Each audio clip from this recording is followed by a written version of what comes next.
Beneath our feet lie ancient monuments that challenge everything we thought we knew about humanity. Massive stone chambers, perfectly aligned with the stars, built with skills that even today's engineers struggle to match. Burial sites containing artifacts that shouldn't exist for centuries. These aren't the famous pyramids or Stonehenge.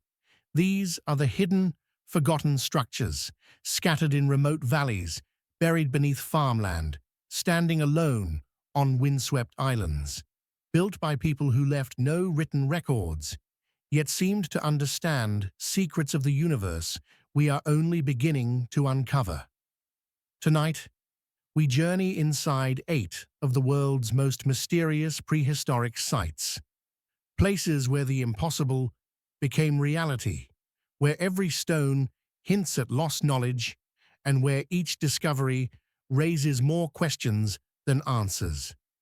Step into a world where history hides its greatest mysteries, and reality is stranger than fiction.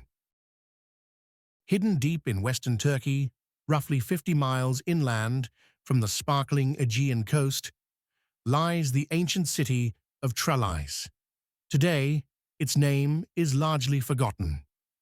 Few travelers or scholars have ever walked its streets. Yet in antiquity, the Romans considered Tralleis a jewel of Asia Minor, one of the wealthiest and most learned cities in the region. Columns of marble, grand forums, and Byzantine churches whisper of centuries gone by. But beneath these familiar ruins lies a far older, more mysterious legacy, structures that predate classical civilization by millennia, remnants of knowledge long lost to humanity. In 2008, a team of archaeologists working near the city's center made a discovery that stunned the world. As they dug beneath a layer of Roman concrete, their tools struck something far more ancient. What lay beneath was a colossal stone platform, nearly 200 feet in diameter. The stones were enormous, weighing 15 to 20 tons each, yet their origins were even more remarkable. Geological analysis traced the blocks to mountains over 70 miles away. No nearby quarry could account for their presence here. And the craftsmanship, stunning in its precision, defies explanation even today. These stones fit together so flawlessly that not a single credit card can be slid between them. There is no mortar, no filler, no gap, just perfectly pressed stone, aligned with tolerances measured in millimeters. Carbon dating places the construction of this platform around 3,800 BCE, firmly within the Chalcolithic period, thousands of years before bronze tools, or even iron, would have been widely available. The sheer scale, precision, and planning required to move, shape, and fit these stones is a challenge for modern engineers. But the platform is far more than a simple foundation. Channels run across its surface, carved into intricate geometric patterns that follow no known architectural tradition. These channels connect to underground chambers whose purpose remains mysterious. Step into the center of the platform and whisper. Your voice carries to every corner with astonishing clarity. Raise your voice, and the echoes build on themselves, producing harmonics that ancient instruments could never replicate. Researchers are still trying to understand the science behind these acoustic properties, and every experiment only deepens the enigma. Access to the site was officially restricted by the Turkish government in 2011, citing structural concerns. Yet insiders suggest there may be another reason. Archaeologists who worked at Tralleis discovered inscriptions etched into the stones in a proto-language unknown anywhere else in Anatolia. One scholar described the symbols as mathematical notation disguised as art, hinting at knowledge far beyond what we once imagined possible for this era. Ground-penetrating radar revealed a network of tunnels radiating from the platform in 6 directions, each aimed toward other ancient sites across Anatolia. Today, these tunnels are collapsed, filled with centuries of sediment, yet their existence raises profound questions. How could people of the Bronze Age survey such distances with such precision? The nearest known site lies 18 miles away, a staggering feat for a civilization believed to lack advanced surveying tools. Local legend speaks of the teachers from the deep earth, wise figures who emerged from beneath Tralleis to share knowledge with the surface world. Stories passed down through generations predate written Greek by centuries. While most academics dismiss them as myth, the discovery of the tunnels has prompted some scholars to reconsider these accounts. Could these tales preserve fragments of memory about real events, lost to history, yet encoded in oral tradition? Roman historians wrote of Tralleis as a center of learning, a city of scholars who studied the stars and predicted celestial events with astonishing accuracy. They never explained where this knowledge originated. Greeks credited it to earlier, unnamed sources they called the stone builders, suggesting a lineage of wisdom that extended far beyond the familiar annals of history. Attempts to date organic materials from the chambers produced baffling results. Samples taken from the same layer yielded dates separated by as much as 3,000 years. Either the carbon dating methods failed under unknown conditions, or some unique property of the chambers has rendered conventional dating unreliable. Neither possibility provides comfort, leaving only uncertainty. The stones themselves bear evidence of intense heat exposure, not ordinary fire, but something far hotter. Certain surfaces have a glassy, vitrified quality, resembling rock struck by lightning.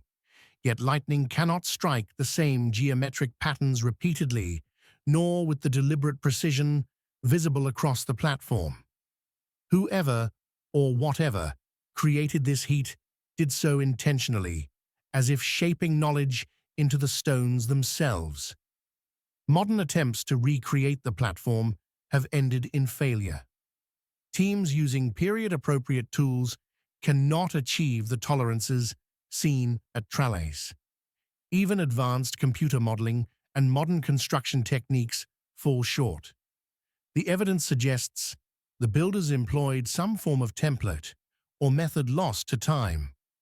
Whatever knowledge allowed them to accomplish such precision disappeared with them, leaving only questions carved into stone.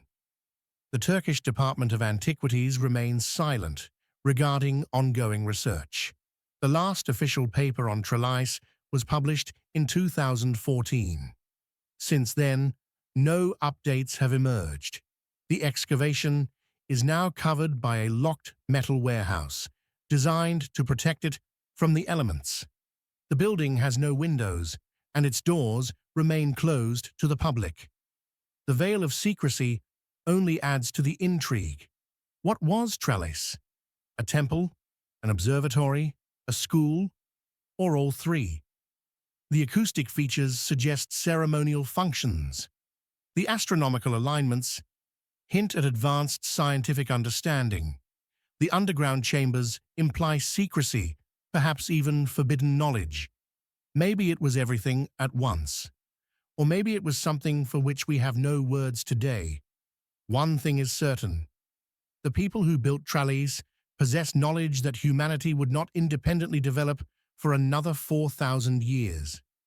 Then they vanished, leaving behind only questions etched in stone. Questions that remain unanswered, hidden beneath the Turkish countryside, and guarded by authorities who seem wary of what else may yet be uncovered. Rising like a jagged wall between the Black Sea and the Caspian, the western Caucasus Mountains form one of the harshest landscapes in Eurasia. Steep valleys, dense forests, and winters that can freeze a man alive define this rugged terrain. Yet, hidden beneath centuries of soil, vegetation, and time itself, lie thousands of stone structures that challenge everything we know about Bronze Age engineering.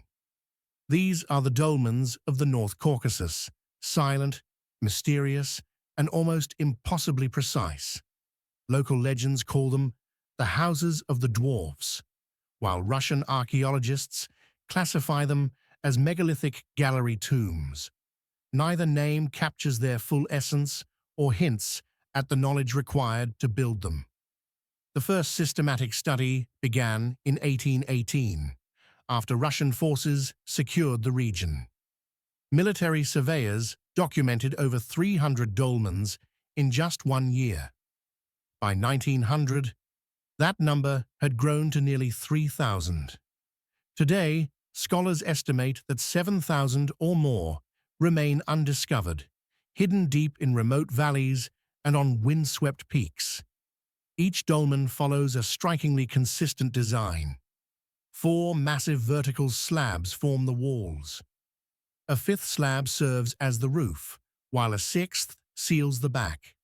The front wall features a perfectly circular hole, usually 16 inches in diameter, often covered with a carved stone plug that fits flawlessly. The stones themselves weigh between 15 and 30 tons, sculpted from sandstone, granite, or limestone depending on local availability. Their surfaces are polished smooth, corners meet at exact right angles, and the precision of assembly is so extraordinary that modern engineers still struggle to replicate it. Consider this: these structures were built between 4,000 and 2,500 BCE.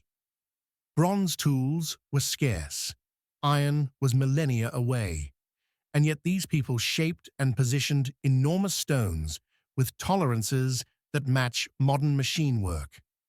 Microscopic analysis of the circular entrance holes reveals rotational marks, evidence of some kind of rotary cutting device. Technology that, as far as the archaeological record shows, wouldn't appear for another 3,000 years. The dolmens are not placed randomly. Lines of structures follow ridgelines and watercourses. Clusters are found atop peaks or along strategic valleys. Some appear in spiral arrangements spanning nearly 2 miles, such as the 43 dolmens near the Shada River. Their alignments are precise, often within a few degrees, suggesting a knowledge of surveying, geometry, and perhaps astronomy that seems far beyond what we expect from Bronze Age communities. Excavations by Soviet archaeologists between 1950 and 1985 only deepened the mystery. Yes, some dolmens contained human remains, but rarely complete skeletons. Bones were sometimes added centuries after construction. Artifacts within the chambers confounded researchers, pottery fragments predating the dolmens by 1,000 years, tools from distant cultures, bronze items that should not have existed in that era. One dolmen near Gelengik contained a copper spiral, identical to designs found in Celtic Ireland, separated by 3,000 miles and 800 years. The acoustic properties of the dolmens are equally remarkable. In 1983, a Moscow University team tested 12 chambers, discovering that each amplified certain frequencies while dampening others. The stones resonate at approximately 110 Hz, a frequency known to influence human consciousness. Stand inside, hum at the correct pitch, and the entire structure vibrates. Could these chambers have been designed for ceremonial purposes, for meditation, or even for altered states of awareness? Legends attribute the dolmens to giants, beings capable of softening stone with their hands. Folklore, of course, but geological analysis adds a curious twist. Compression patterns in the stone do not match any known cutting or grinding techniques. Mineral structures are altered in ways modern petrologists struggle to explain, as if the builders manipulated matter itself.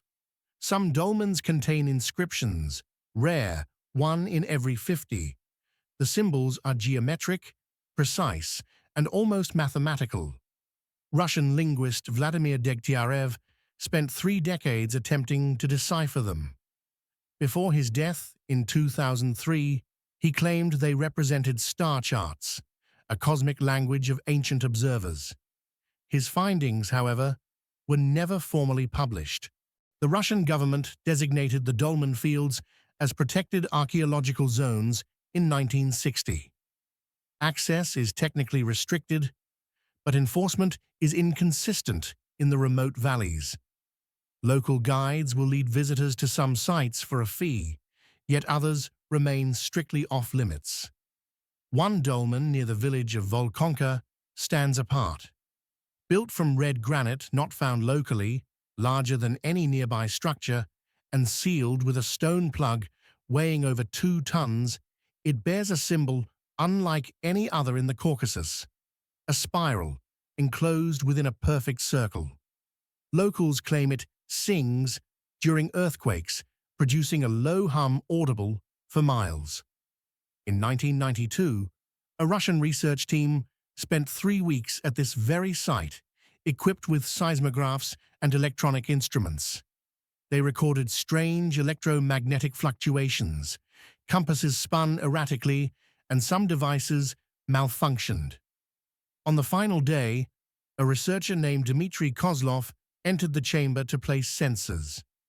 12 minutes later, he emerged disoriented, unable to speak coherently. He recovered physically, but refused to describe what he experienced. The team abandoned further study. Modern theories attempt to explain the dolmens, ranging from mundane to extraordinary. Some suggest burial tombs. Others propose birthing chambers designed for ritual or acoustic purposes, and a few speculate they were resonance devices in a communication network spanning the mountains.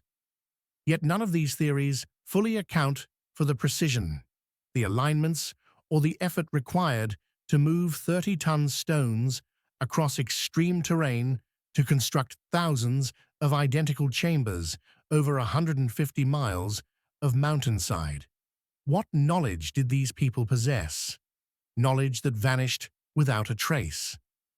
The builders of the North Caucasus dolmens demonstrated engineering, acoustical, and astronomical understanding that would not reappear in human civilization for thousands of years. They left no cities, no written records, no lasting cultural artifacts beyond these silent stone structures. Instead, they left questions that remain unanswered, lingering in the wind-swept valleys and shadowed forests of the Caucasus 5,000 years later.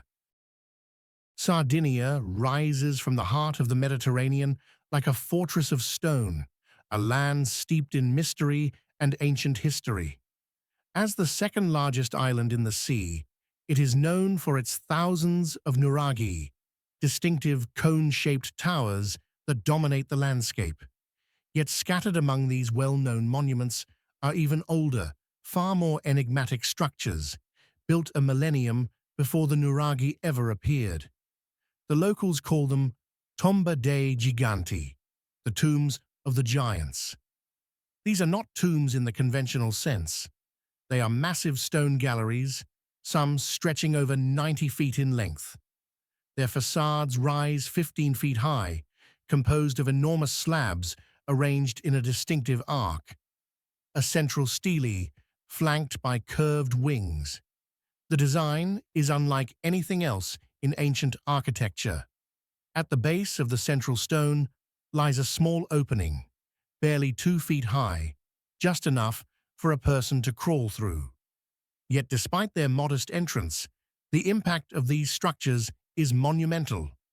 Over 300 tombs have been identified across Sardinia, most dating to the Bronze Age between 2000 and 1800 BCE. Yet a few are far older. The tomb at Codu Vecchiu, near Arzachena, demonstrates techniques unseen elsewhere on the island. The stones are larger, the joints tighter, and carbon dating of organic materials inside suggests construction as early as 3500 BCE, placing it firmly in the Chalcolithic period. Medieval legend gave these tombs their name.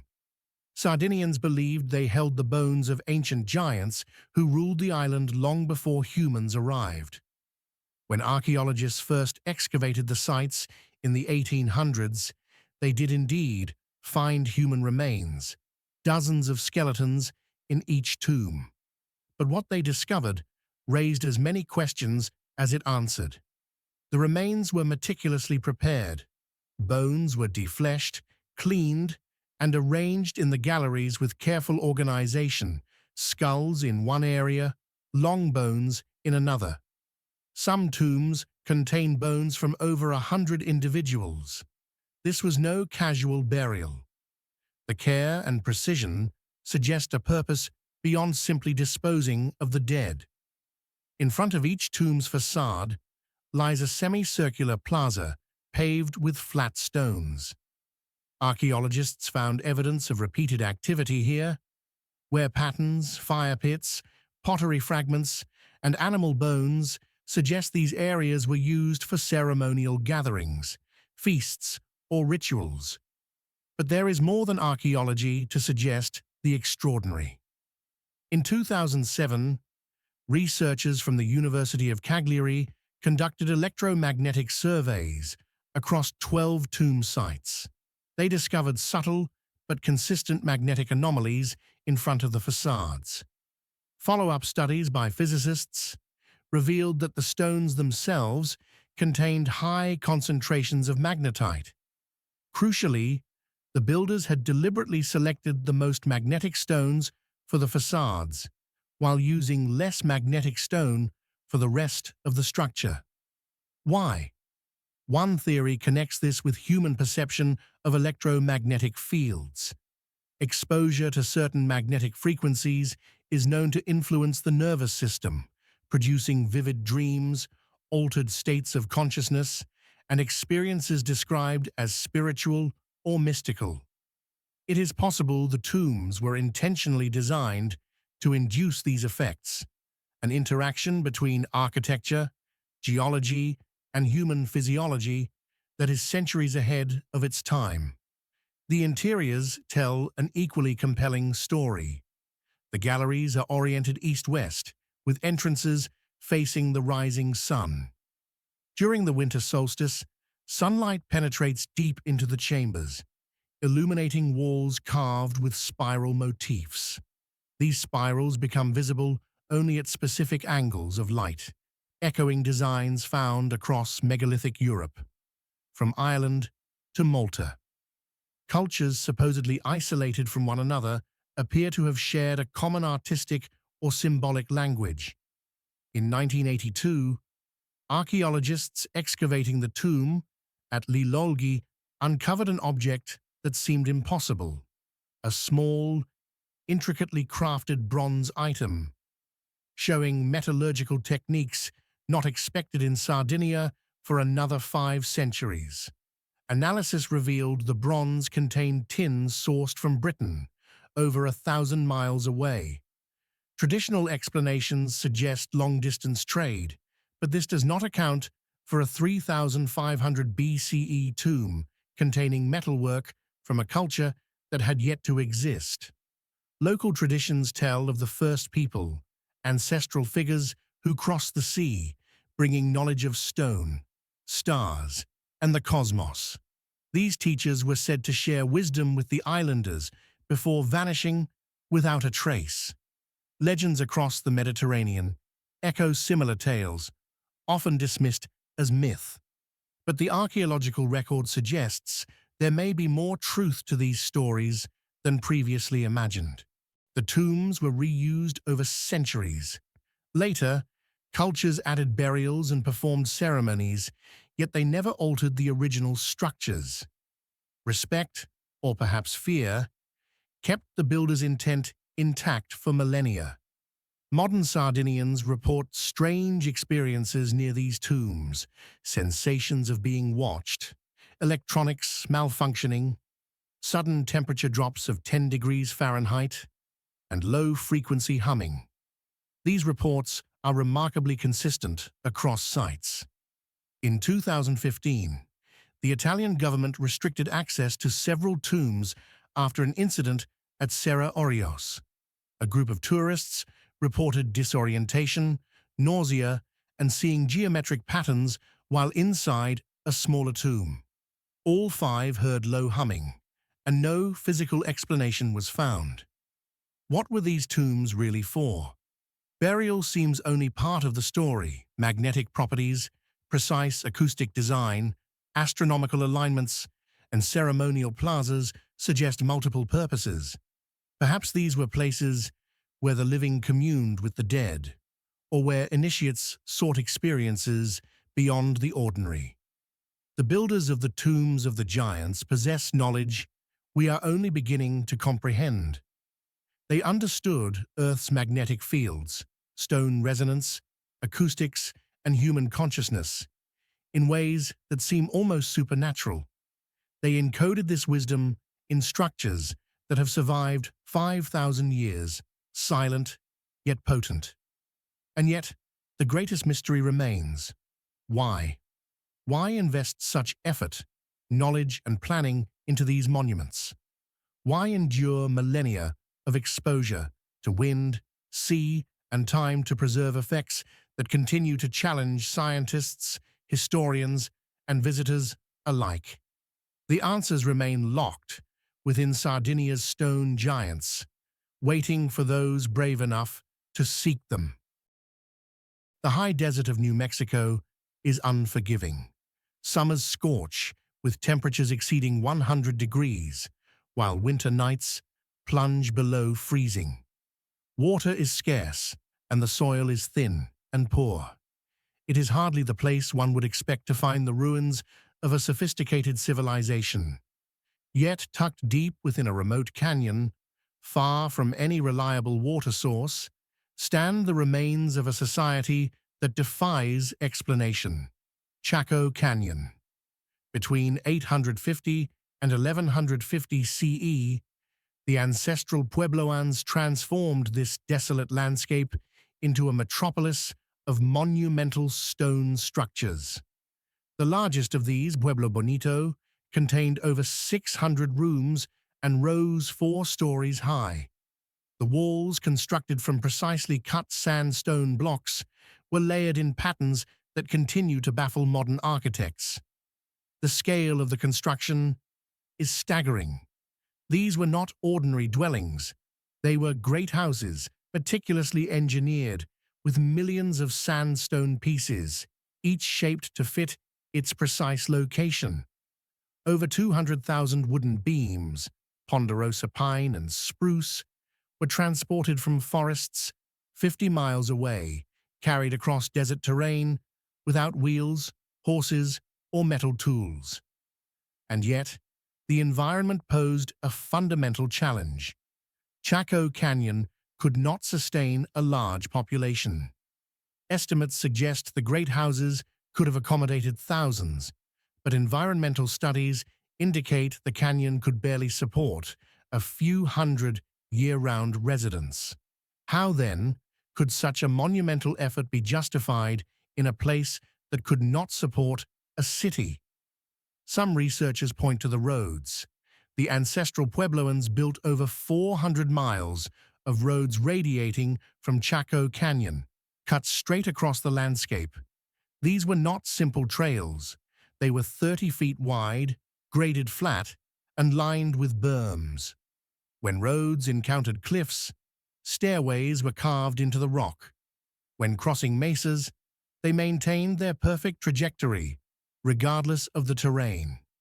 Some roads ended at seemingly random natural features, a spring, a rock formation, or a hilltop, while others connected to smaller outlier communities scattered across 70,000 square miles. Aerial photography revealed an even stranger truth. The roads form complex geometric patterns. Lines intersect at precise angles, aligning with specific points on the horizon. Their purpose was not efficiency. They were designed according to a logic we still do not fully understand. The Chacons were also master astronomers. Pueblo Bonito aligns with the summer and winter solstices, while windows frame the equinoxes. On Fajada Butte, 3 carefully placed stone slabs create a sun dagger, marking solstices and equinoxes with astonishing accuracy. Discovered in 1977, this phenomenon had functioned unnoticed for over 1,000 years. Celestial alignments extended beyond the sun. Researcher Anna Sofer mapped the canyon extensively and found that major structures correspond to the 18.6-year lunar standstill cycle, the maximum northern and southern points of moonrise. Western science did not recognize this cycle until the 18th century, yet the Chacons incorporated it into their architecture 9 centuries earlier.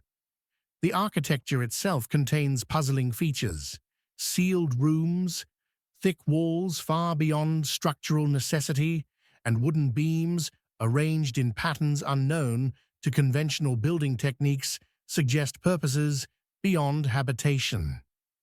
One room in Pueblo Bonito amplifies sound through its stone walls, hinting at sophisticated knowledge of acoustics. These were not ordinary homes. They were multifunctional spaces, possibly ceremonial, observational, or educational. Artifacts add to the mystery. Archaeologists have found thousands of turquoise pieces, beads, pendants, and inlays, some from local sources, others from mines over 200 miles away. Turquoise was rarely displayed. Instead, it was carefully buried in walls and floors, implying symbolic or ritual significance. Cylindrical pottery jars discovered in the canyon contain traces of cacao, chocolate. Cacao does not grow near Chaco Canyon. The nearest source lies over 1,000 miles south in Mexico. This indicates vast trade networks, but it also raises questions. Who drank chocolate in this desert, and why? By 1150 CE, the Chacons abandoned the canyon. The reasons remain uncertain. Evidence of warfare is absent. Tree ring studies point to a severe drought beginning around 1130, but the Chacons had endured previous dry periods. The exodus may have been gradual, yet it was definitive. Whatever purpose drove centuries of labor vanished with them. Many scholars now suggest Chaco Canyon was never intended as a city. Instead, it may have been a ceremonial hub, a pilgrimage center where people from across the Southwest gathered for specific events or rituals. The roads functioned as processional pathways rather than commercial routes. The astronomical alignments, sealed rooms, and acoustical spaces support this theory. Yet even this explanation leaves many questions unanswered. Why bury turquoise in such abundance? Why design acoustics that manipulate sound in precise ways? Why construct such elaborate structures in a location so hostile to sustained habitation? Modern Pueblo peoples, descendants of the Chacons, still regard the canyon as sacred. When asked about its secrets, their response is often silence. Certain ceremonies continue, though details are closely guarded. Even today, some areas are restricted, requiring multiple permissions for research rarely granted. The Chacons were extraordinary engineers and astronomers. They understood the lunar cycle, built roads with perfect straightness across vast distances, and created structures with advanced acoustic properties. They coordinated labor across 70,000 square miles, all without any written language as we know it. Yet after centuries of activity, they simply left, leaving the great houses empty, the roads mostly buried, and their knowledge locked within the canyon's stones. And so, Chaco Canyon remains one of North America's greatest enigmas. Its roads, great houses, and celestial alignments testify to a civilization far more sophisticated than previously imagined. The questions endure. What knowledge did they possess, and what purpose drove them to create such a monumental, yet ultimately abandoned, legacy? The answers are buried, silent, in stone walls and desert sands, waiting for those who dare to seek them. Ireland's Hill of Tara rises gently from the rolling countryside, about 20 miles northwest of Dublin. To the untrained eye, it might seem unremarkable, a grass-covered hill with faint earthworks, a feature one could pass without noticing. But Tara was once the seat of Irish high kings, a centre of power and ritual spanning centuries. And hidden atop this hill is something far older than any king, the Mound of the Hostages. This passage tomb dates back to around 3200 BCE, making it older than the pyramids of Egypt, older than Stonehenge, and older than written language. Its passage extends just 13 feet into the mound, modest in size, yet what lies within challenges everything we thought we knew about Neolithic Ireland. The tomb's name comes from later Irish mythology. Stories claim that hostages were held here during medieval times, taken from nobles or rival clans.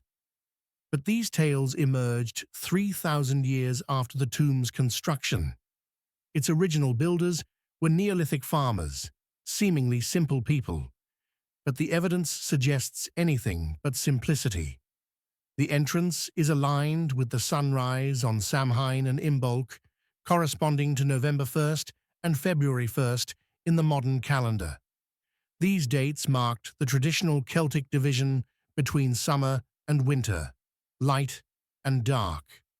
At sunrise on these days, sunlight penetrates the passage and illuminates the chamber with remarkable precision, accurate to within half a degree. Consider the challenge. The Hill of Tara has been continuously occupied for over 5,000 years. The landscape has been reshaped repeatedly, earthworks added, ditches dug, structures built and demolished. Yet the Mound of the Hostages maintains its original alignment. Whoever designed it accounted for the future, compensating for changes that would come long after their time. Inside the chamber, archaeologists found remains of over 200 individuals. Most were cremated, their ashes placed in pottery vessels and layered within the tomb. But several burials were inhumations, complete bodies laid with careful attention. Carbon dating reveals that these burials span nearly 2,000 years, showing that the tomb was reused across generations. One burial is particularly striking: a teenage boy adorned with a necklace of jet and bronze. Jet, fossilized wood, was sourced from Yorkshire, England. Bronze should not have existed in Ireland in 3200 BCE. It would not arrive for another millennium. Yet here it was, in one of the earliest layers of the tomb. The chamber walls are decorated with spirals, lozenges, and zigzag patterns, the hallmark of Neolithic art across Western Europe. But unlike typical decorative carvings, these motifs were designed to interact with sunlight. During Samhain, as light enters the passage, the carvings come alive, their patterns emerging from shadow in a precise dance of illumination. In 1994, researchers conducted a mathematical analysis of the carvings. They discovered something extraordinary. The patterns were not random. They followed geometric rules, ratios, and sequences, golden ratios, Fibonacci sequences, and other relationships that Western mathematics would not formalize for another 3,000 years. Some argue this is coincidence, but the consistency across multiple stones makes chance improbable. Someone understood these mathematical principles and encoded them deliberately. Ground-penetrating radar has revealed anomalies beneath the mound, voids and chambers that should not exist according to the known structure. Excavation is limited by Ireland's National Monuments Act, but radar shows at least 3 subterranean chambers arranged in a triangular pattern around the main passage, hinting at a larger, hidden network of spaces. Local legend speaks of the Tuatha De Danann, a mythical race said to have ruled Ireland before the Celts. They were master builders and magicians, able to shape the land and move massive stones at will. Historians often dismiss these stories as fantasy, yet every myth contains a kernel of truth. The Mound of the Hostages suggests that its builders possessed knowledge far beyond what we might expect from Neolithic farmers. In 1968, a farmer ploughing near the mound struck a buried stone slab. Archaeologists found a secondary passage extending 30 feet before collapsing. The walls were carved with geometric patterns similar to those in the main chamber. The government ordered the passage reburied, citing structural stability. No formal excavation followed. Witnesses to the discovery reported symbols resembling a proto-alphabet, entirely unknown and undecipherable. The Mound of the Hostages sits at the center of a much larger complex. Tara contains over 30 visible monuments, ring forts, standing stones, earthworks, most dating to the Iron Age or later. Yet aerial surveys reveal older structures beneath these later constructions, circular crop marks, linear features arranged in geometric patterns. Central planning seems evident. The mound was the anchor point, spatially and geometrically guiding everything built afterward. Why here? Tara occupies the geographic center of Ireland. Its east-west and north-south midpoints intersect within a few hundred yards of the mound. This may be coincidence, but similar Neolithic sites across Europe demonstrate careful attention to site selection. The builders understood how to integrate landscape, astronomy, and geometry into a single, coherent plan. Even today, modern Druids perform ceremonies at the mound during traditional Celtic festivals.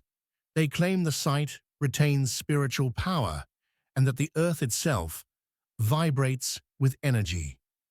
Magnetometer studies confirm unusual readings around the entrance, consistent anomalies, subtle but persistent, unlike the surrounding terrain. The builders of the Mound of the Hostages were exceptional. They aligned the tomb with astronomical precision, encoded advanced mathematics into stone carvings, and engineered a structure that has survived over 5 millennia of Ireland's harsh climate. And yet, they left no written records, no inscriptions explaining their purpose, no manuals, only stones, aligned, carved, and hidden, containing knowledge that vanished with them, leaving future generations to puzzle over their intentions and wonder what else they knew that we have yet to rediscover. Central Turkey's Anatolian plateau stretches endlessly, windswept, flat, and largely desolate. About 90 miles east of Ankara lies a small, unassuming village called Alaca. Most travelers pass through without a glance. Yet just outside this village, beneath centuries of soil and debris, rests one of the most enigmatic and mysterious sites in the ancient world, Alaca Höyük. At first glance, the site seems unimpressive. A tell, an artificial mound formed by successive generations building atop the ruins of their predecessors. The surface is dominated by Hittite structures from around 1700 BCE. But in 1935, Turkish archaeologists dug below these Hittite layers and discovered something that utterly reshaped our understanding of Bronze Age Anatolia. 13 royal tombs dating to roughly 2500 BCE, a millennium before the Hittites, before any named civilization in the region. These tombs contained remains of men and women buried with extraordinary wealth: gold, silver, and bronze objects crafted with techniques that should not have existed at the time. Yet it wasn't the metals themselves that astonished researchers. It was the sun discs, 8 bronze discs, ranging from 8 to 24 inches in diameter, each displaying intricate openwork designs, geometric patterns surrounding a central solar motif. The metalwork is impossibly delicate, thin bronze, shaped into filigree so precise it resembles lace. These discs were mounted on poles, likely carried in religious processions. But the casting techniques required to produce such objects weren't developed in Anatolia until centuries later. Chemical analysis revealed the bronze contained arsenic, a deliberate alloy to increase hardness and allow for finer detail. Someone in 2500 BCE possessed an advanced understanding of metallurgy, deliberately tailoring their materials for specific purposes. The sophistication of these techniques suggests a highly developed metalworking tradition. Yet there is no evidence of how this knowledge emerged or where it came from. The tombs also contain ceremonial standards, poles topped with bulls, stags, and solar discs. One standard depicts a bull with inlaid silver details. The horns and hooves were cast separately and then attached. The joints are so seamless they are almost invisible to the naked eye. Modern craftsmen would struggle to replicate such perfection. Some artifacts defy categorization entirely. Flat bronze grids with geometric cutouts, spherical objects covered in raised bosses, a cage-like bronze piece with no clear function. These items were neither tools nor weapons, nor merely decorative. Their purpose remains unknown, perhaps deliberately enigmatic. DNA analysis from 2019 adds another layer of mystery. The people buried in these tombs were not closely related to later Anatolian populations. Their genetic markers suggest origins in the Caucasus region, possibly combined with populations from further east. They were outsiders, immigrants or conquerors, who arrived with wealth and technology far beyond what existed locally. Sacrificial burials accompany the human remains, usually oxen, sometimes sheep or dogs. These animals were not simply food offerings. They were arranged in precise positions around the tombs. Numbers are always even, multiples of 2 or 4, demonstrating deliberate symmetry and ritual planning. One tomb, designated Tomb H, contained the remains of a woman buried with over 500 objects: gold jewelry, silver vessels, bronze implements, and ceramic jars. The sheer volume indicates immense wealth, but also suggests a belief in an afterlife requiring material provisions. The community clearly regarded death as a transition necessitating preparedness. The settlement of Alaca Höyük was small, estimated at perhaps 2,000 inhabitants. Yet this small population produced metalwork rivaling Mesopotamia, the acknowledged cradle of Bronze Age civilization. How could such a modest town develop techniques of such sophistication? Trade may explain some wealth. The site sits along routes connecting the Black Sea with central Anatolia, but trade alone does not explain the sudden emergence of highly advanced metallurgical knowledge. Someone brought it here, or perhaps they discovered it on their own. The site shows evidence of destruction around 2000 BCE. The settlement burned, the tombs were sealed, and the knowledge of their creators vanished. When the Hittites arrived 7 centuries later, they built atop these earlier layers, apparently unaware of the secrets buried beneath. The techniques and traditions that created the bronze sun discs disappeared with their makers. Fortification walls from the pre-Hittite period survive, constructed of massive stones, some weighing several tons, fitted without mortar. The defensive perimeter encloses roughly 12 acres, a considerable fortification for a modest settlement. Were they defending against invaders or protecting sacred knowledge? In 1997, Turkish authorities restricted access to portions of the site. Officially, this was to preserve fragile structures. But archaeologists who worked there prior to the restrictions reported inscriptions, not cuneiform, nor Hittite script, but an older, unknown writing system. Photographs were taken, but remain classified. The secrecy surrounding these finds hints at knowledge deemed too valuable or too dangerous for public release. Local villagers refer to Alaca Höyük as the place of the Sun People. Their stories speak of ancient kings capable of shaping metal like clay, who understood the cycles of stars and seasons. Remarkably, these legends predate the discovery of the sun disks by generations. How did local memory preserve this knowledge? Hittite records mention Alaca Höyük, known to them as Arina, as a sacred city, seat of the sun goddess. They conducted festivals and made offerings at temples, but never recorded the tombs beneath the surface. Perhaps they did not know, or perhaps the knowledge was deliberately concealed. What is publicly visible today is impressive, but represents only a fraction of what was found. Many artifacts remain in storage, catalogued but unseen. Some items have never been photographed or published. Scholars requesting access are often denied. The Turkish government guards these objects meticulously, maintaining a barrier between modern eyes and ancient secrets. The people buried in Alaca Höyük possessed knowledge humanity would not independently redevelop for another millennium. They understood advanced alloying, casting, and metalworking techniques that would not become widespread until the Iron Age.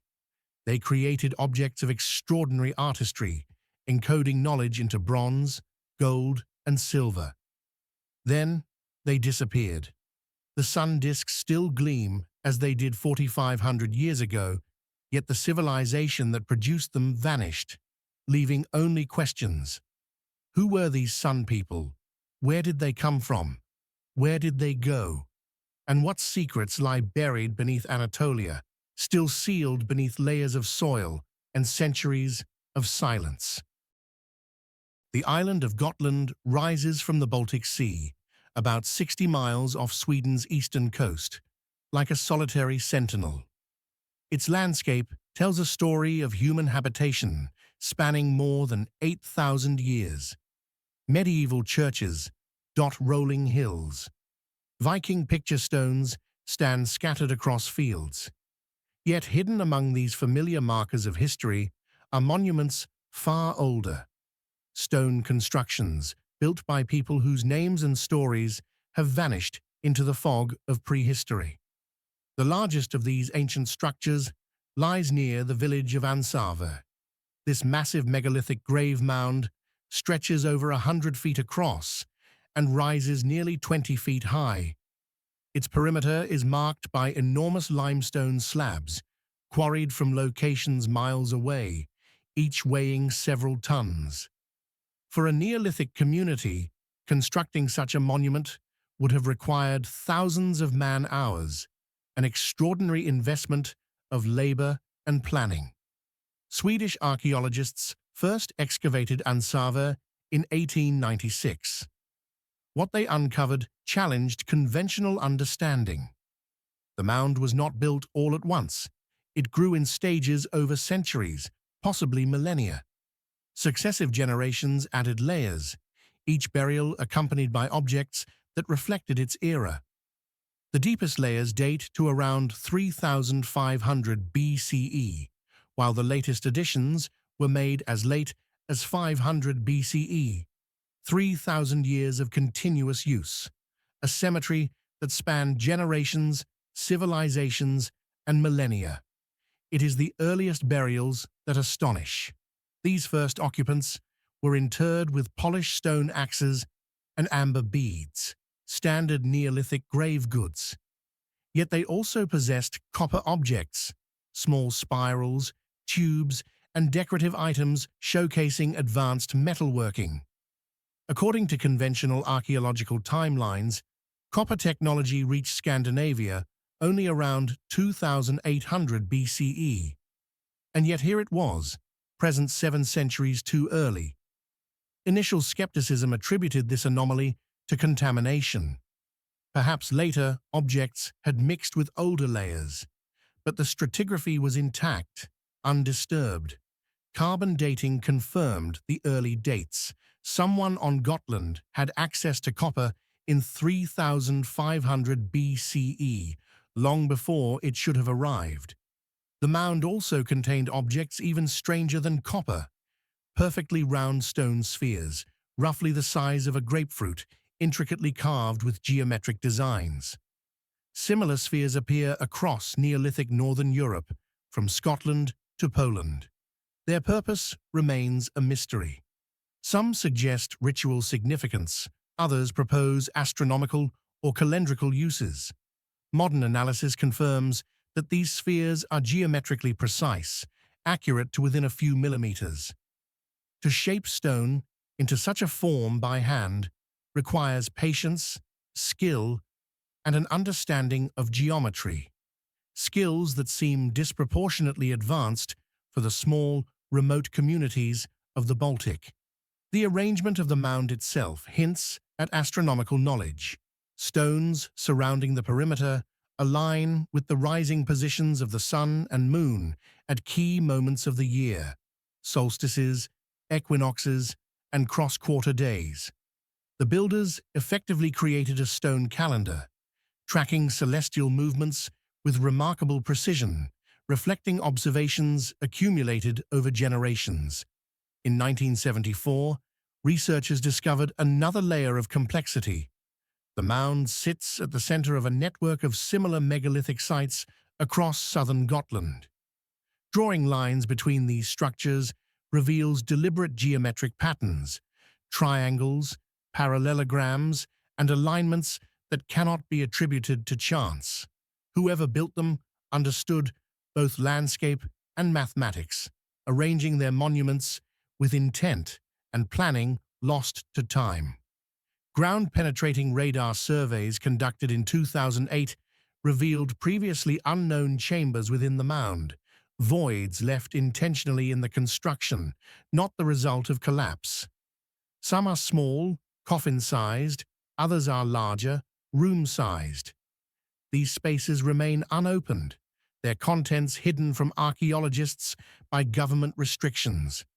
Whatever lies inside may hold keys to understanding the site, but for now, they are sealed, enigmatic, and untouchable. Local legend speaks of the first builders, a race of giants who constructed Gotland's ancient monuments before the Swedes arrived. These stories describe masters of stone and metal, wise and powerful, who eventually sailed east across the Baltic when the climate changed. Initially dismissed as folklore, these legends gain credibility when juxtaposed with the anomalous copper objects, suggesting contact with cultures far to the east, in the steppes of Russia and Ukraine, where copper metallurgy emerged early. Modern digs on Gotland continue to reveal surprises. A 2015 excavation near Freuel uncovered pottery with designs matching those from the Black Sea region, dating to 3200 BCE. This implies long-distance contact over 1,000 miles of sea, an impressive feat for a society often assumed to be insular and primitive. The island's modern inhabitants report strange phenomena near the ancient mounds: compass needles spinning erratically, magnetic anomalies, electronic devices malfunctioning without explanation. These occurrences are sporadic but consistent, hinting at forces or materials embedded in the stones themselves that remain unexplained by contemporary science. Despite extensive cataloguing and partial excavation, much about the megalithic grave mound at Ansave remains unknown. We know its size, roughly when it was constructed, and that it served as a burial site. But why it was built here, in this specific design, with such extraordinary precision and with objects appearing centuries before their time, remains a mystery. The unopened chambers guard secrets that may forever elude our understanding. The builders left no written records. No inscriptions explain their purpose. The knowledge that guided their construction has vanished with the people who created it. For 5,000 years, the mound has stood silent, a sentinel over its own mysteries. The stones whisper of ancient mastery, long-lost technologies, and the capacity of human ingenuity to flourish, even in the remote corners of the Baltic Sea. Gotland's megalithic grave mound challenges every assumption we have about prehistoric Europe. It is a monument to human skill, observation, and ambition, a testament to knowledge that modern archaeology can measure but cannot fully comprehend. And in its shadow, one cannot help but wonder, who were the first builders? What did they know? And what truths remain locked inside their stones? The Orkney Islands rise from the northern seas of Scotland, scattered across cold, storm-lashed waters where the Atlantic collides with the North Sea. Trees struggle to grow here. The wind is relentless. Yet for more than 5,000 years, humans have made this harsh landscape their home. Stone circles, Neolithic villages, Viking settlements. Orkney is thick with the footprints of history. And then there are the Brochs. Brochs are among Scotland's deepest architectural mysteries. Massive stone towers, hollow-walled and built without mortar. They appear across northern Scotland and the islands, over 500 in total. Most date to the Iron Age, roughly 400 BCE to 200 CE. Each follows the same fundamental design: circular walls rising 30 feet or more, tapering slightly toward the top. Yet no two are identical, and none fully reveal the secrets of their construction. The Broch of Gurness sits on Orkney's northwestern coast, overlooking the relentless sea. It is one of the largest and best-preserved examples. Surrounding the main tower is a village of stone houses and defensive ditches, evidence of a long-lived, organized settlement. Archaeologists found traces of habitation spanning nearly 800 years. But the tower itself is the real enigma. Its walls are double-layered, two concentric shells of stone, separated by a gap containing galleries, chambers, and a spiral staircase carved within. This hollow-wall construction is unique, unseen anywhere else in the ancient world. The engineering is astonishing. Dry stacked stones, perfectly aligned, support a structure originally reaching 40 feet.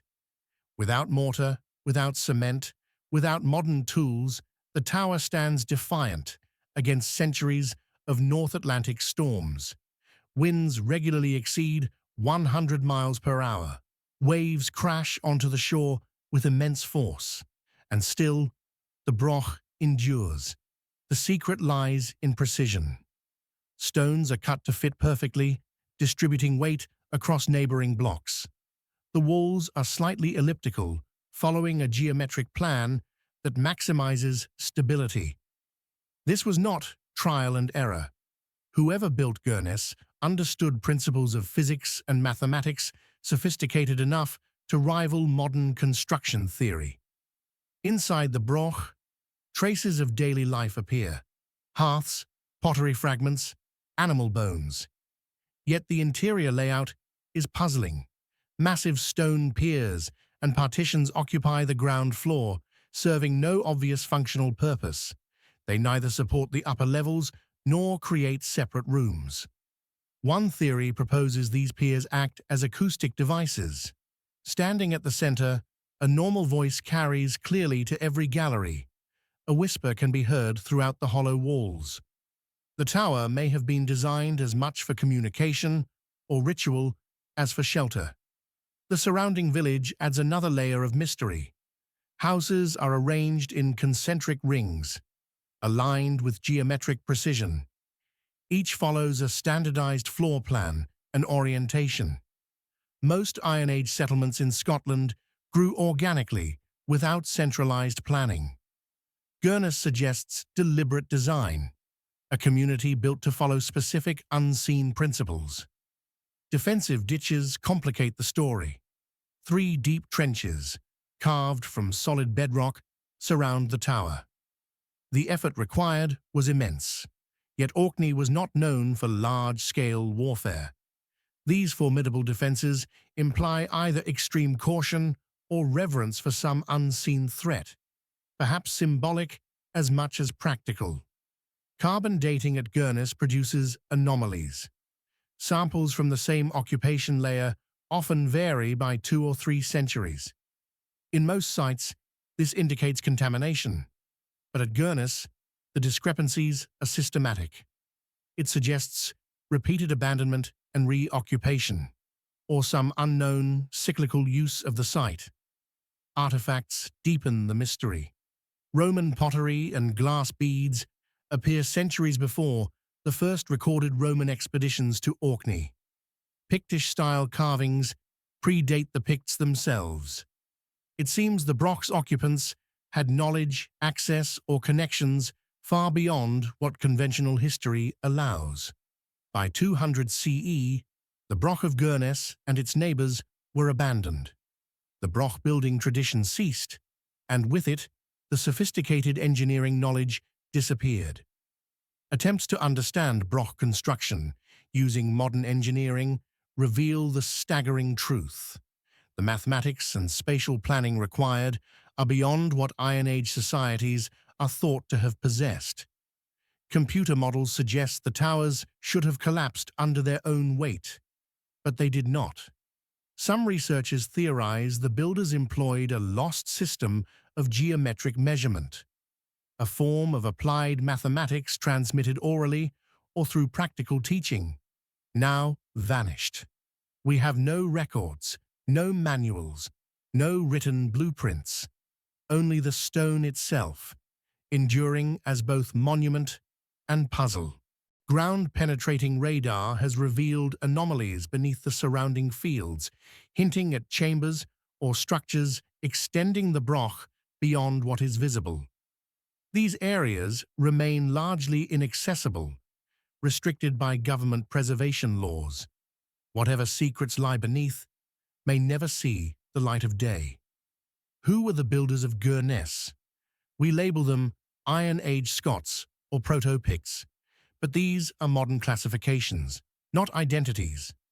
Their language, beliefs, and cultural knowledge remain largely unknown. What we can say is this: they understood engineering, acoustics, geometry, and community planning at a level that has baffled generations of archaeologists. And then, as abruptly as it appeared, that knowledge vanished. The Broch of Gurness now stands silent, its stone walls still perfect after 2,000 years, enduring storms, wind, and time.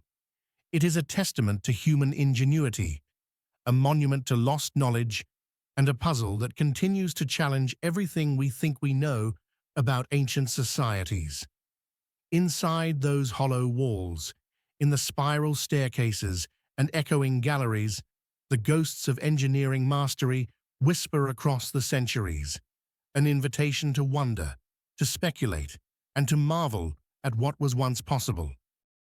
Across 3 continents and spanning 5,000 years, These ancient monuments share astonishing features: precise construction, astronomical alignments, and evidence of knowledge that seemingly shouldn't exist in their time. Yet each structure tells its own story, presenting puzzles that challenge everything we think we know about ancient civilizations. The people who built them left no manuals, no inscriptions explaining their methods or purposes. What remains are the silent stones themselves, monuments that defy time, daring us to understand them, yet withholding their secrets. Modern science provides incredible tools. Ground-penetrating radar reveals hidden chambers. DNA traces ancient migrations. Computer modeling reconstructs lost landscapes. But even with all this technology, the discoveries often raise more questions than answers. The monuments reveal possibilities, but not explanations. Perhaps that is how they were meant to be experienced. Not every question has an answer. Not every secret can be unlocked. These structures have stood for millennia, enduring erosion, climate, and human curiosity, holding their knowledge close. And they may continue to endure long after our current theories are forgotten. And still, the questions remain. Who were these builders? What drove them to devote immense labor and knowledge to these monuments? What did they understand that we are only beginning to glimpse? And what else might be hidden in plain sight or buried beneath layers of earth, waiting for discovery? The answers may lie in sealed chambers, in restricted archives, or in markings we cannot yet read. Perhaps they are encoded in alignments we have not measured, in patterns we have not yet recognized. These 8 sites represent only a fraction of the mysteries scattered across the globe. For every monument studied, dozens remain untouched. For every artifact catalogued, hundreds lie buried, invisible to our eyes. Somewhere, an archaeologist's trowel may scrape against stone that will force us to reconsider everything we thought we knew, revealing something unexpected, something astonishing, something that reminds us that our ancestors were not primitive.